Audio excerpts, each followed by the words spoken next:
Hello my divine soul, কেমন আছো তোমরা? বন্ধুরা, আজকে যে বিষয়ের উপর আমি রিডিং করতে চলেছি সেটি হলো কেন তোমাকে লোকেরা দেখে বলে যে তোমার মধ্যে দম আছে খুব, বা তোমাকে কেন দেখে বলে দম আছে বস, মানতে হবে। কেন তোমাকে দেখে মনে করে যে তারা যে তোমার মধ্যে যে দম আছে সে দম কিন্তু সবার মধ্যে থাকে না, বা সেই ধরনের স্পোর্টস স্পিরিট যাকে বলা চলে সেটা কিন্তু সবার মধ্যে থাকে না, কিন্তু তোমার মধ্যে রয়েছে। কেন সবাই তোমাকে দেখে এই ধরনের কথা বলে থাকে? তো চলো দেখে নিই ইউনিভার্স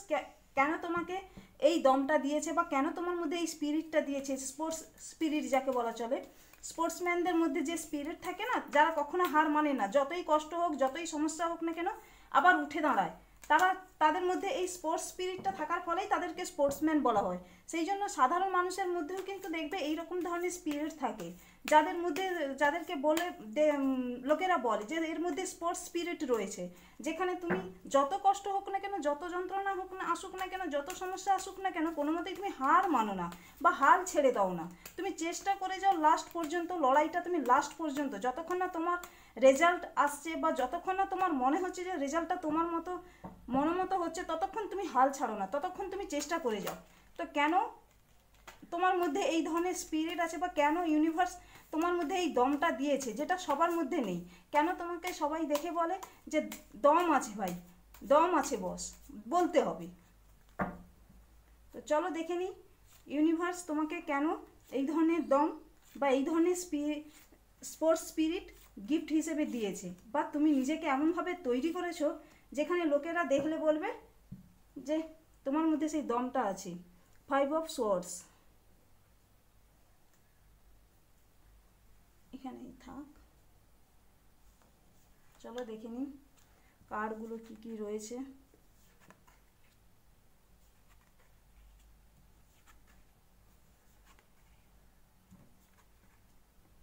ওকে,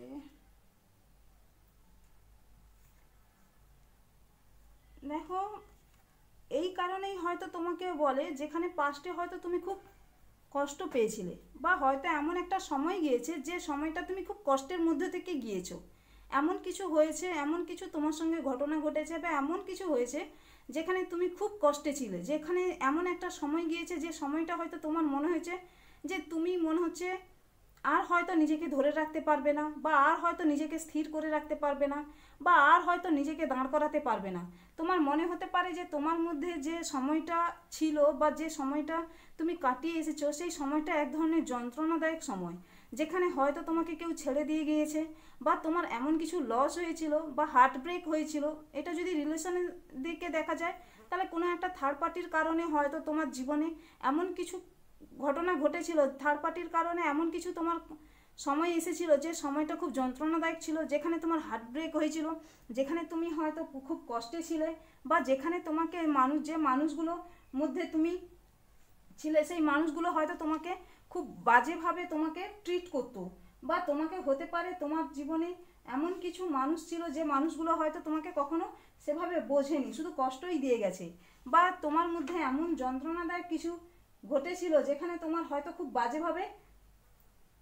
ইমোশনালভাবে তুমি ফুল হয়ে বনে গিয়েছিলে, ইমোশনাল ফুল যাকে বলা চলে, বা ইমোশনাল পেন, যে ইমোশনাল পেনটা হয়তো কেউ বুঝতে পারবে না, তুমি যে পেনটা তুমি সহ্য করেছো, যে হার্টব্রেকটা হয়েছিল, যে স্যাডনেসের মধ্যে তুমি ডুবে গিয়েছিলে, সেই স্যাডনেস থেকে বেরিয়ে আসাটা সত্যি কথা বলতে সহজ কথা নয়, কিন্তু তুমি সেখান থেকে বেরিয়ে এসেছো। এবং হতে পারে কেউ তোমার সঙ্গে হয়তো বিট্রে করেছে, বা হতে পারে তোমাকে কেউ ছেড়ে দিয়ে গেছে, ছেড়েছে, বা তোমাকে কাউকে বাধ্য হতে হয়েছে, এমন কোনো কাছের মানুষকে ছাড়তে বাধ্য হয়েছো তুমি, এমন কিছু সিচুয়েশান, এমন কিছু পরিস্থিতি পরিবেশ তৈরি হয়ে গিয়েছিলো যেখানে তোমাকে ছাড়তে বাধ্য হয়েছে, সেই জায়গাটা ছাড়তে বাধ্য হয়েছে। হতে পারে তুমি এটা কেরিয়ারের ক্ষেত্রেও দেখলেও হবে, আবার যদি তুমি রিলেশনের ক্ষেত্রেও দেখো তাও হবে, আবার যদি তুমি স্টাডির ক্ষেত্রেও দেখো, যদি কেউ এখনও ধরো ইয়াং এজে রয়েছে, পড়াশুনো স্টাডির মধ্যে দিয়ে চলছে, তার ক্ষেত্রেও হবে, হয়তো সে ইউনিভার্সিটিতে ছিল বা কলেজে ছিল, কিন্তু এমন কিছু পরিবারের এমন কিছু ঘটনা ঘটেছে যে যার কারণে তাকে পড়াশোনা হয়তো ছাড়তে হয়েছে, তার যে স্বপ্নটা ছিল সেখানে হয়তো সেখান অবধি সে পৌঁছতে পারেনি, বা সেখান অবধি পৌঁছতে গেলে যে জিনিসগুলো দরকার, যে সাপোর্ট দরকার, সে সাপোর্ট হয়তো সে পায়নি। আবার রিলেশনের ক্ষেত্রেও দেখা যেতে পারে যে তোমার থার্ড পার্টির কারণে খুব বাজেভাবে হার্ট ব্রেক হয়েছে, তুমি ইমোশনাল পেনের মধ্যে দিয়ে গিয়েছো, ইমোশনাল ফুল হয়েছো, খুব স্যাডনেসের মধ্যে দিয়ে গিয়েছো। আবার কেরিয়ারের ক্ষেত্রেও হতে পারে যে জায়গাটা হয়তো তুমি জব করছিলে সেই জায়গাটা হয়তো তোমাকে ছাড়তে বাধ্য হতে হয়েছে। তুমি হয়তো সব কিছুই করেছিলে, সব কিছুই ভাবে দিয়েছিলে, কিন্তু তবু তুমি সেখানে স্যাটিসফ্যাকশান পাওনি, বা তোমার পিছনে লেগ পুলিং হয়েছে, বা তোমার পিঠ পিছে হয়তো তোমাকে অনেকভাবে নানাভাবে বুলি করা হয়েছে, বা তোমাকে হয়তো গ্রুপিজমের মধ্যে শিকার হতে হয়েছে। যে কোনো কারণে এমন কিছু হয়েছে যেখানটাতে তুমি তখন করার মতো হয়তো তুমি দমে গিয়েছিলে, হয়তো হতে পারে তখন করার মতো তুমি হয়তো একা হয়ে গিয়েছিলে, বা হতে পারে সেই সময়টা তুমি ভেবে পাচ্ছিলে না যে কি করবে, বা তোমার মনে হয়েছিল যেন তোমার মধ্যে আর কোনো রাস্তা খোলা নেই। তোমার হয়তো মনে হতে পারে যে আর কোনো দিক হয়তো তোমার জন্য তুমি হয়তো কখনো উঠে দাঁড়াতে পারবে না। কিন্তু কিন্তু তোমার হয়তো সেই কারণে কেন হয়েছিল না, তুমি হয়তো খুব ইয়াং এজে ছিলে যে ঘটনাটা ঘটেছিল, বা তোমার জীবনে তুমি যদি একজন পেরেন্টস হয়ে থাকো, সিঙ্গেল পেরেন্টস হয়ে থাকো, বা যদি এমনি পেরেন্টস হয়ে থাকো, তোমার সন্তানের ক্ষেত্রে হয়তো তুমি সেই জায়গাটা হয়তো ইমোশনাল ফিনান্সিয়ালি হয়তো খুব ক্রাইসিসের মধ্যে দিয়ে গিয়েছিলে, বা ফিনান্সিয়ালি প্রবলেম ছিল, অথবা হতে পারে তোমার মধ্যে যে যে ধরনের ফিনান্সিয়ালি স্টেবিলিটি থাকার কথা ছিল সেই জায়গাটা ছিল না, অথবা হতে পারে তুমি হয়তো এতটাই ইয়াং ছিলে, এতটাই ইম্যাচিওর ছিলে। ইয়াং থাকা মানেই তোমার মধ্যে অভিজ্ঞতা কম ছিল, তোমার মধ্যে নলেজ কম ছিল, যেহেতু তোমার এক্সপিরিয়েন্স ছিল না, সেই ক্ষেত্রে হয়তো তোমাকে অনেকটা বিট্রে শিকার হতে হয়েছে, অনেকটাই হয়তো তোমাকে এমন কিছু মানুষের শিকার হতে হয়েছে যে মানুষগুলোকে তুমি বুঝতে পারোনি বা চিনতে পারোনি, অথবা হতে পারে তুমি হয়তো খুব নানানভাবে নিজেকে চেষ্টা করেছিলে কোনো রকমের কোনো কিছুতে কাজেতে কোনো কিছু নতুন কিছু শুরু করেছিলে, যে নতুন কিছু শুরু করেছিলে যে ধরনের মানুষদের সঙ্গে নিয়ে, বা যেটা হয়তো তুমি শুরু করতে চেয়েছিলে, কিন্তু সেই জায়গাটাতে কি হয়েছে কোনো সাপোর্ট পাওনি, বা তোমাকে হয়তো কেউ এমন কিছুভাবে তোমাকে বোঝানোর চেষ্টা করেছে যেটা হয়তো তুমি সেই জায়গাটা থেকে তুমি বেরিয়ে আসার চেষ্টা করেছিলে কিন্তু পারোনি। ইমোশনালভাবে হয়তো তুমি ভীষণভাবে হয়তো ফেঁসে গিয়েছিলে। হতে পারে তোমার সেই সমস্যাটা ছিল টাকার পিছনে, মানে মানি রিগার্ডিং যে সমস্যাগুলো থাকে সেই সমস্যাটা হয়তো হয়েছিল, এবং অনেকেরই হতে পারে যে কোনো সন্তানের জন্য তুমি সেই সমস্যা ফেস করেছিলে। কিন্তু পরবর্তীকালে কি হয়েছে বলো দেখি, পরবর্তীকালে তোমরা হয়তো সেই সময়টা পেরিয়ে এসেছো, এবং হতে পারে তোমার মধ্যে হয়তো একটু ইম্পালসিভ আচরণ থাকতে পারে। ইয়াং এজে থাকলে তোমার মধ্যে হয়তো ফিকেল মাইন্ড থাকতে পারে, মানে যখন যেটা মনে হচ্ছে তুমি তখন সেটা করছিলে, যখন যেখানে তোমার যেটা মনে হচ্ছে তোমার মধ্যে, যেহেতু তুমি ইয়াং এজে ছিলে তখন হয়তো খুব খুব পরিমাণে তোমার মধ্যে এনার্জেটিক একটা পাওয়ার ছিল, তুমি হয়তো যেখানে হয়তো যতটা না দেওয়ার তুমি তার থেকে বেশি দিতে। অথবা হতে পারে তোমার মধ্যে যে ধরনের হয়তো তুমি যা কাজ করতে সবই কিছু মন দিয়ে করতে, যেহেতু তুমি ইমোশনাল একটা মানুষ, যার কারণে তোমার মনে হয়েছিল যে যা কিছু করবে তুমি সব কিছুই পয়সা ইমোশন দিয়ে করবে, কিন্তু সেই জায়গাটায় তুমি হয়তো দেখা যাবে সেখানে তুমি ইমোশনটাকে বেশি লাগিয়ে দিয়েছো, যেখানে তোমার মাইন্ডটাকে বেশি লাগানোর কথা ছিল। হয়তো অনেক জায়গায় তুমি হয়তো খুব কম বয়সে বা খুব একটা নলেজেবল না হয়েও তুমি হয়তো ইনভেস্ট করেছো এমন কোথাও কিছু টাকা পয়সা, এমন জায়গায় কোনো কিছু টাকা পয়সা ইনভেস্ট করেছো যেখানে হয়তো তোমাকে লসের মুখ দেখতে হয়েছে। এমন জায়গাতে কোনো কিছুতে হয়তো তুমি নিজেকে ইনভেস্ট করেছিলে যে জায়গাটা তোমাকে হয়তো সাকসেসফুল হতে দেয়নি, বা তুমি সাকসেস হতে পারোনি। এবার এটাও হতে পারে তোমার মধ্যে হয়তো ইম্পালসিভ আচরণটা বেশি ছিল, কারণ কি না, ধরো তোমার কোনো বন্ধু বললো আরে এই জিনিসটা খুব ইন্টারেস্টিং, এই জিনিসটা তুই শিখতে পারিস, তো তুমি হয়তো বললে হ্যাঁ ঠিকই তো, সত্যিকারে খুব ইন্টারেস্টিং, এটার জন্য হয়তো ফিউচার আছে, এবং তুমি ইন্টারেস্টের সঙ্গে সেই জিনিসটা শিখলে এবং খুব মন দিয়েই শিখলে, যেখানে তুমি এতটাই মন দিয়ে শিখলে এবং তার গভীরতা ডিপলিভাবে তুমি সেটাকে শিখলে, খুব গভীরভাবে তুমি সেটাকে শিখেছো। শেখার পর কি হলো, তার প্রতি তোমার ইন্টারেস্ট কমে গেল, যেহেতু তোমার সেটা শেখার জন্য ইন্টারেস্ট থাকার ফলে তুমি সেটা শিখছিলে, কিন্তু যেই শেখা হয়ে গেল তার প্রতি তোমার ইন্টারেস্ট কমে গেল, এবং যার ফলে কি হলো, তুমি তার প্রতি ইন্টারেস্ট কমে যাওয়ার ফলে তুমি তার প্রতি তোমার যে অ্যাটেনশন ছিল বা এনার্জি দিয়েছিলে, তুমি যে সময় দিয়েছিলে সেটা তুমি দেওয়া বন্ধ করে দিয়েছো, এবং তাকে যে কাজে লাগাতে হতো, যে জিনিসটা তুমি শিখেছো সেই জিনিসটাকে যে কাজে লাগিয়ে নিজের জন্য গ্রোথ আনতে হতো, তুমি সেই গ্রোথটাকে আর অ্যাকশানে নিয়ে আসতে পারোনি। মানে তুমি যেই জায়গাটা, যেখানে তুমি সময় এনার্জি টাইম যাই কিছু বল না কেন ইনভেস্ট করলে, তোমার নিজের যা কিছু যাবতীয় ইনভেস্ট করলে, নলেজ গেন করলে, সেই নলেজটাকে যে কাজে লাগাতে হবে, সেই নলেজটাকে যে তোমার নিজের জীবনে গ্রোথের জন্য যে লাগাতে হবে কাজে, সেটা তুমি লাগালে না। কেন? না তোমার মধ্যে ইম্পালসিভ আচরণ হয়তো থেকে থাকতে পারে, ছিল হয়তো সেই সময়, যে সময়টা তুমি হয়তো, এবং যার ফলে হয়তো তুমি এই কারণে হয়তো অনেক সময় রিলেশনশিপের মধ্যেও হয়তো তুমি ধোকা খেয়েছো, রিলেশনশিপের মধ্যে হয়তো তোমার মধ্যে এই ইম্পালসিভ কারণে হয়তো তুমি ধোকা খেয়েছো। অথবা তুমি যদি কেরিয়ারের ক্ষেত্রেও দেখতে চাও, দেখো তাহলে সেখানেও হয়তো সেম জিনিস। এবং এর ফলে কি হয়েছে বলো দেখি, তুমি যখনই তার প্রতি সেই জিনিসের প্রতি ইন্টারেস্ট কমে গেছে, সঙ্গে সঙ্গে তুমি তার থেকে তোমার আনন্দ বলো, খুশি বলো, যে হ্যাপিনেসটা তুমি হয়তো যেটা চেয়েছিলে সেটাও তোমার কাছ থেকে হারিয়ে গেছে, কারণ তোমার ইন্টারেস্টই হারিয়ে গেছে যেখানে, সেখানে তো আর হ্যাপিনেস তুমি পেতেই পারো না। তো সেই জায়গাটাতে কি হয়েছে, এবারে তুমি যেখানে ইনভেস্ট করেছিলে নিজের মানি বলো, সময় বলো, এনার্জি বলো, যে জিনিসটা ইনভেস্ট করেছিলে সেইটাকে যে কাজে লাগিয়ে নিজের গ্রোথটা আনতে হবে, না আনার ফলে কি হয়েছে, তুমি সেই জায়গাটা আটকে পড়ে গিয়েছিলে। সেই জায়গাটা থেকে তুমি যে সেটাকে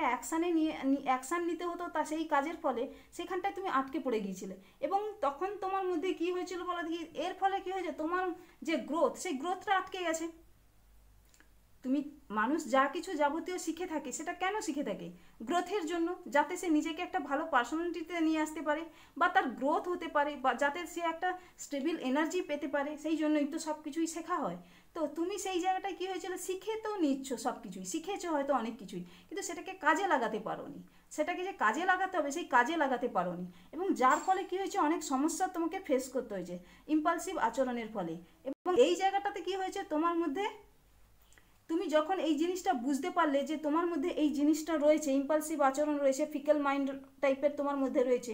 তখনই তুমি নিজের জন্য আবার নিজেকে তৈরি করা শুরু করলে। যখনই তোমার মধ্যে এই সেলফ রিয়েলাইজেশনটা এলো যে তোমার মধ্যে আসলে ভুলটা কোথায় হচ্ছে, তখনই তুমি আবার নিজেকে নতুনভাবে বিগিনিং করা শুরু করলে, নিউ বিগিনিং তুমি করলে নিজের জীবনের জন্য। এবং সেখানে যে বিগিনিংটা করলে সেটা তুমি এই কারণেই করলে যাতে তুমি একটা স্টেবল এনার্জি পাও, যাতে তোমার ফিনান্সিয়ালি কোনো সমস্যা না হতে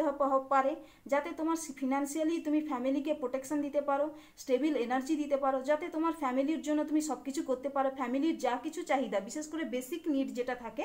সেই বেসিক নিডটা পূরণ করার জন্য তুমি যথেষ্ট পরিমাণে চেষ্টা করতে শুরু করলে। এবং এটা দেখে হয়তো অনেকেই তোমাকে বলবে যে যে মানুষটা হেরে গিয়েছিল, বা যে মানুষটাকে ভাবা যায়নি কোনোদিনও যে এই মানুষটা এভাবে উঠে দাঁড়াবে, বা এই মানুষটা এইভাবে নিজেকে আবার নতুন করে তৈরি করবে, তো সেই ক্ষেত্রে হয়তো তোমাকে দেখে অনেকেই বলছে যে মানুষটার মধ্যে দম আছে, এই মানুষটা নিজের ভুল নিজে স্বীকার করেছে, নিজে স্বীকার করে নিয়ে আবার নতুন করে তৈরি করেছে নিজেকে। দেখো, সব মানুষই কিন্তু ভুল স্বীকার করতে পারে না, অনেক মানুষই আছে যাদের মধ্যে ইগো আর অহংকার এত বেশি, অ্যারোগেন্সি মনোভাব এত বেশি, যে কখনোই তারা জীবনে, মানে কি বলা চলে, বুড়ো বয়স হয়ে যাবে তবু তারা কিন্তু নিজের ভুলটা কিন্তু স্বীকার করে না। অনেক মানুষকে দেখেছি জীবনে কোনোদিনও তারা ভুল স্বীকার করে না, নিজের ভুলটা কোনোদিনও তারা মেনে নেয় না। কিন্তু তুমি সেই ক্ষেত্রে কি হয়েছে, নিজের ভুলটা নিজে বুঝেছো, বুঝতে পেরেছো, এবং যার ফলে সেই বুঝতে পারার ফলে তুমি আবার নতুন করে বিগিনিং করেছো, এবং সেই ভুলটাকে আর দ্বিতীয়বার তুমি রিপিট করোনি। এর ফলে কি হয়েছে বলে দেখি, তোমার ফ্যামিলিকে, যেটা তোমার ফ্যামিলির প্রতি যেটা তোমার দায়িত্ব, বা তোমার নিজের প্রতি যেটা দায়িত্ব, যে দায়িত্ব রেসপন্সিবিলিটিটা ছিল, সেই রেসপন্সিবিলিটিটা তুমি ভালো মতো নিভিয়েছো বা নেভাচ্ছ। এবং এর ফলেই মানুষরা তোমাকে বলছে যে তোমার মধ্যে দম আছে, তুমি হেরে গিয়েও হার মানোনি, তোমার মধ্যে যে দমটা ছিল সেই দমটাকে তুমি দেখিয়েছো। যে লোকে বলে না সাধারণত যে বস দম আছে, মানতে হবে, তো তোমার মধ্যেও যেন তোমার আচরণের মধ্যে সেই জিনিসটা, সেই পার্সোনালিটির মধ্যে সেই যে ঝলকটা, সেই ঝলকটা মানুষরা লক্ষ্য করেছে, নোটিস করেছে, যে হ্যাঁ এই মানুষটার মধ্যে দম আছে। এ ভুল তো করেছে জীবনে, এটা ঠিকই, কিন্তু সেই ভুলটাকে শুধরে নিয়ে আবার কিন্তু নিজেকে নতুনভাবে তৈরি করেছে, এবং সেই ভুলটাকে শুধরে নিয়ে নতুন করে তৈরি করে নিজের ফ্যামিলির জন্য একজন যোগ্য মানুষ হয়ে গড়ে উঠেছে। এবং এর ফলে কি হয়েছে বলো দেখি, তোমার মধ্যে যে এই যে অ্যাকসেপ্টেন্সটা, নিজের ভুলটাকে যে নিজে অ্যাকসেপ্ট করেছো, এই ভুলটাকে অ্যাকসেপ্ট করার ফলে ইউনিভার্স তোমার মধ্যে যে ক্ষমতা প্রদান করেছে, বা তোমার মধ্যে যে তোমার মধ্যে যে শক্তিটা দিয়েছে, বা তোমার মধ্যে যে এনার্জিটা দিয়েছে, এটা কিন্তু সবার মধ্যে থাকে না, সবার মধ্যে কিন্তু দেয় না, কিন্তু তুমি নিজের চেষ্টা করেছো, এবং ইউনিভার্সও তোমাকে হেল্প করেছে, যার ফলে এই দুটো চেষ্টার ফলেই কিন্তু তুমি আজকের এই জায়গাটা দাঁড়াতে পেরেছো, বা নিজেকে তৈরি করতে পেরেছো। এবং এর ফলেই লোকেরা হয়তো তোমাকে বলে যে তোমার মধ্যে যে দম আছে সে দম কিন্তু সবার মধ্যে নেই, সবার মধ্যে থাকে না, সবাই কিন্তু পারে না, এটা কিন্তু সত্যি কথাই। এবং সেই জায়গাটাতে কি হয়েছে বলো দেখি, তুমি নিজের জন্য যে নতুন করে আবার যে নিজেকে নতুনভাবে তৈরি করেছো, যেখানে হয়তো তোমার হার্ট ব্রেক হয়েছিল, যেখানে হয়তো তুমি ফিনান্সিয়ালি লস করেছিলে অনেক বেশি, অথবা তোমার হতে পারে তুমি যে জায়গাটাতে হয়তো ছেড়ে দিয়েছিলে, যে জায়গাটা তুমি ছেড়ে দিয়েছিলে, সেটা সবাই হয়তো ভেবেছিল এর দ্বারাই আর কিছু হবে না, এ তো সব কিছুই ছাড়তে জানে কিন্তু ধরতে কিছুই জানে না, বা এর দ্বারাই কিছু হয় না, এ কোনো কিছুই পারে না, এরকমই হয়তো মনোভাব তোমার অনেকেই হয়তো তোমাকে হয়তো এটা বলে থাকতে পারে। বা তোমার মধ্যে হয়তো তুমি কেরিয়ারে অনেক জব হয়তো তুমি চেঞ্জ করেছো, বা অনেক কিছু হয়তো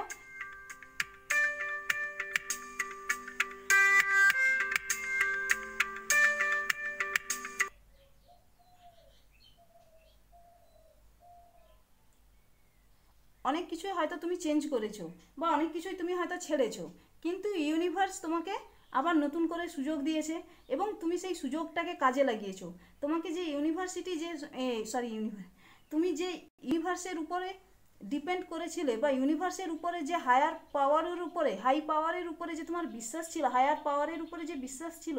ইউনিভার্সের উপরে যে তোমার বিশ্বাস ছিল, তুমি সেই বিশ্বাসটাকে ভাঙোনি, বা ইউনিভার্সও তোমাকে সেই বিশ্বাসটা হারাতে দেয়নি, এবং যার ফলে কী হয়েছে, তুমি আবার সেই সুযোগটাকে পেয়ে সেই সুযোগটাকে কাজে লাগিয়েছো, এবং তোমার মধ্যে যে দম আছে সেটা তুমি প্রমাণ করেছো। এবং এর কারণ কি না, এর কারণ হচ্ছে তোমার মধ্যে অনেক কিছুই লুকোনো ছিল, অনেক কিছুই তোমার মধ্যে জ্ঞান ছিল, নলেজ ছিল, অথবা তুমি সেটাকে গেন করেছো। তোমার মধ্যে যদি নলেজ পাওয়ার যদি না থেকে থাকে, উইজডম যদি না ছিল না হয়তো, কিন্তু তুমি সেটাকে গেন করেছো, তুমি নিজেকে তৈরি করেছো, তোমার মধ্যে সব কিছুকে তুমি তোমার বাইরে যতটা না ক্ষমতা ছিল, ভিতরে তোমার মধ্যে অনেক বেশি ক্ষমতা থাকে। প্রত্যেকটা মানুষেরই বাইরে যতটা না ক্ষমতা থাকে, তার ভিতরে অনেক বেশি ক্ষমতা থাকে, কিন্তু তুমি সেই ক্ষমতাটাকে চিনতে পেরেছো এবং চিনে সেই ক্ষমতাটাকে কাজে লাগিয়েছো। এবং যার ফলে কী হয়েছে, তুমি যেই পরিস্থিতিতে থাকো না কেন, যেই জায়গাটাতে থাকো না কেন, সেই জায়গাটাকে তুমি খুব সুন্দরভাবে গুছিয়ে মানিয়ে নিয়ে চলেছো। আমি এটা বলছি না যে তুমি সারা জীবন ধরে স্যাক্রিফাইস করে চলেছো, বা অ্যাডজাস্ট বা কম্প্রোমাইজ করে। দেখো, কোনো মানুষই স্যাক্রিফাইস আর কম্প্রোমাইজ অ্যাডজাস্ট বলে সারা জীবন করতে পারে না, সবসময়ের জন্য করা সম্ভব নয়। এবং এটাও আবার সত্যি কথা যে একজন মানুষই সবসময় কিন্তু স্যাক্রিফাইস করে যাবে আর একজন মানুষ শুধু তার ফায়দা তুলে, এমন তো হয় না। যেখানে তোমরা হয়তো যদি তুমি ফ্যামিলি ম্যান হয়ে থাকো, বা তুমি যদি একজন পারিবারিক মানুষ হয়ে থাকো, তো সেই জায়গাটাতে উভয় মিলে সেই চেষ্টাটা করেছো। অথবা তুমি যদি সিঙ্গেল হয়ে থাকো, বা তুমি যদি তোমার কেরিয়ারের জন্য দেখে থাকো, তো তুমি নতুন করে আবার নিজেকে গড়েছো, নিজেকে তৈরি করেছো। তোমার মধ্যে যে ক্ষমতা রয়েছে, যে উইজডম পাওয়ারটা রয়েছে, গাট ফিলিং রয়েছে, বা তোমার মধ্যে যে ইনটিউশনটা ছিল, সেই ইনটিউশনটাকে তুমি চিনতে শিখেছো, এবং চিনতে পারার ফলে, জানতে পারার ফলে কি হয়েছে, তুমি নিজেকে আবার তৈরি করেছো, তৈরি করে সেই জিনিসটাকে কাজে লাগিয়েছো। তোমার মধ্যে যে ক্ষমতাটা ছিল, সেই ক্ষমতাটাকে তুমি কাজে লাগিয়েছো, এবং কাজে লাগানোর ফলে কি হয়েছে, তুমি এমন একটা জায়গাতে পজিশনে পৌঁছে গেছো, যে পজিশনটা তোমার কাছে, তুমি তারির যোগ্য, তুমি এম্পায়ারে পৌঁছে গেছো। দেখো, এটা মেয়ে ছেলের জেন্ডার স্পেসিফিক বলছি না, যে কোনো মানুষই হতে পারে। তো সেই জায়গাটা, তুমি সেই জায়গাটায় পৌঁছে গেছো, এম্পায়ারের জায়গায় তুমি পৌঁছে গেছো। এবং এই জায়গাটায় যদি তুমি না পৌঁছাও, তুমি যদি মনে করে থাকো যে এখনও তো তুমি পৌঁছাতে পারোনি, তার মানে বুঝে নাও যে তুমি সেই রাস্তাতে আছো, তুমি নিজেকে এখনও তৈরি করতেছো, এবং নিয়ার ফিউচারে তুমি জীবনে এমন একটা জায়গাতে এসে পৌঁছাবে যেখানে হয়তো লোকেরা তোমাকে এম্পায়ারের চোখে দেখবে, এবং তোমাকে দেখে হয়তো লোকেরা বলবে যে এই মানুষটার মতো হতে পারলে হয়তো খুবই ভালো হতো, এই মানুষটাকে দেখে শেখো, এই মানুষটা কিভাবে হেরেছে তো অনেকবারই, কিন্তু তবু তিনি হার মানেননি, তবু সেই মানুষটা লড়াই করে গেছে, এবং সেই লড়াইয়ের জিত আজকে তাকে এই আসনে বসিয়েছে, যেখানে তুমি তোমার অভিজ্ঞতাকে কাজে লাগিয়েছো, যেখানে তুমি তোমার নিজের যে লড়াইটা, সেই লড়াইটার তুমি গল্প হয়তো সবাইকে বলতে পারো, বা সবাই হয়তো তোমার লড়াইয়ের গল্পটা বলবে, যে যেখানে তুমি একজন হিরো মানুষ, হয়তো সেই ট্যাগটা লেগে গিয়েছিল তোমার পিঠে, যে এই একটা হিরো মানুষ, লুজার, ফেলিওর, যেখানে হয়তো সবাই ভেবেছিল যে তুমি একটা হিরো মানুষ, হেরে গেছো, লুজার, ফেলিওর মানুষ, তো তুমি সেই ট্যাগটাকে মুছে দিয়ে নিজেকে যে সাফল্য একটা মানুষ, সফল মানুষ একটা নিজেকে বানিয়েছো, এবং তুমি যে লুজার নও সেটা তুমি প্রমাণ করতে পেরেছো, এবং এর ফলেই তোমাকে আশেপাশের লোকেরা দেখে বলছে এই মানুষটার মধ্যে দম আছে। এই রকমই দম কিন্তু সবার মধ্যে থাকে না, আর এই দম যদি সবার মধ্যে থাকতো, তাহলে সবাই এক জায়গায় একটা সময় এই আসনে বসতে পারতো। কিন্তু তোমার মধ্যে তোমার হার্ড ওয়ার্ক, তোমার যে ডিটারমিনেশন, তোমার যে পার্সভারেন্স, তুমি নিজেকে যেভাবে অ্যাটেনশনের সঙ্গে নিজের হার্ডওয়ার্কটা করেছো, বা যে জায়গাটাতে তুমি চেষ্টা করেছো তোমার, এবং এটা যে ইজি নয় সেটা তুমি বুঝিয়ে দিয়েছো। বন্ধুরা, এটাই ছিল আজকের মেসেজটি যদি ভালো লেগে থাকে তাহলে like, share and subscribe and comment. দেখা হচ্ছে নেক্সট ভিডিওতে। Thank you for watching.